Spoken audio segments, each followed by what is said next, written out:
আজ হাতের কাছে এই কুমড়ো শাকটা পেয়ে ইচ্ছে করলো এই রেসিপি বানাতে। নমস্কার, আমার চ্যানেলে আপনাদের সবাইকে স্বাগত। আমি আজকে কুমড়ো শাক আর পাতা দিয়ে একটা সবজি বানাবো। আমি প্রথমে এই কুমড়ো ডাঁটাটাকে কেটে নেব, কেটে নিয়ে ছোট ছোট পিস করে নেব। পাতাগুলোকেও আমি কেটে নেব এভাবে। এবার ডাঁটা থেকে আঁশের মতো অংশটাকে আমি বাদ দিয়ে দেব, স্প্রিংয়ের মতো অংশটাকেও আমি বাদ দিয়ে দেব। এভাবে আমি পুরো শাক আর পাতা ভালোভাবে পরিষ্কার করে নিয়ে ছোট ছোট পিস করে কেটে নেব।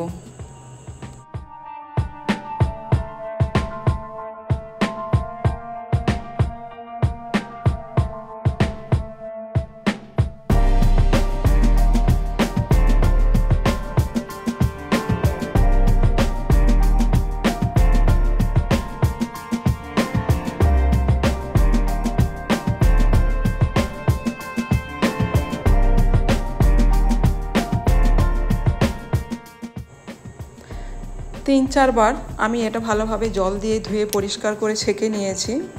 এবার কুমড়োটাকে ছোট ছোট পিস করে কেটে নেব।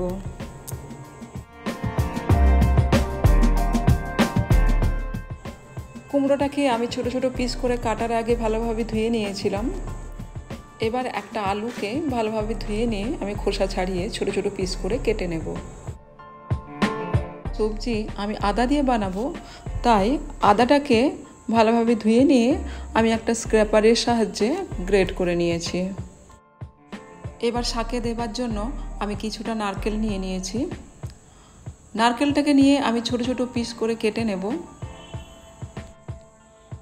এবার শাকের ফ্লেভারটাকে এনহ্যান্স করার জন্য সবথেকে ইম্পর্ট্যান্ট আমি একটা জিনিস নিয়েছি। এটার নাম হলো চন্দনী বা রাঁধুনি।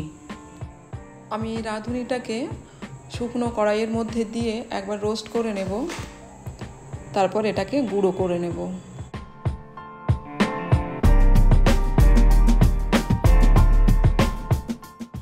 এবার একটা প্যানের মধ্যে 2 চামচ তেল দিয়ে তেলটাকে আমি ভালোভাবে গরম করে নেব। তেল গরম হয়ে গেছে, আমি এর মধ্যে কুচনো নারকেল দিয়ে দিলাম। আমি নারকেলটাকে হালকা করে ভেজে নেব যাতে কালার কোনোভাবে চেঞ্জ না হয়। এবার এর মধ্যে গ্রেট করা আদা দিয়ে দিলাম। আদা দিয়ে একটু ভেজে নিয়ে আমি এর মধ্যে স্প্রাউটেড ছোলা দিয়ে দিলাম।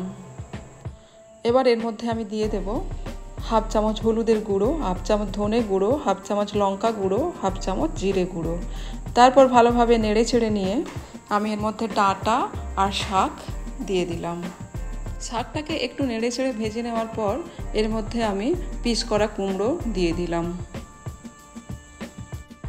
এবার পরিমাণ মতো লবণ আমি এর মধ্যে দিয়ে দিলাম। কয়েকবার নেড়ে ছেড়ে নেওয়ার পর একটুখানি জল দিয়ে আমি একবার ঢেকে রেখে দেব 10 মিনিট মতো। খেয়াল রাখতে হবে যাতে গ্যাসের ফ্লেম লো থাকে। এবার দেখুন এটা সেদ্ধ হয়ে গেছে। পুরোপুরি যখন তৈরি হয়ে যাবে সবার শেষে আমি রোস্টেড গুঁড়ো রাঁধুনি মিক্স করে নেব। এই রেসিপি আপনারা অবশ্যই ট্রাই করবেন, আর যদি ভালো লেগে থাকে তাহলে অবশ্যই একটা লাইক, কমেন্ট আর সাবস্ক্রাইব করে দেবেন। আমার সঙ্গে থাকার জন্য আপনাদেরকে অনেক অনেক ধন্যবাদ।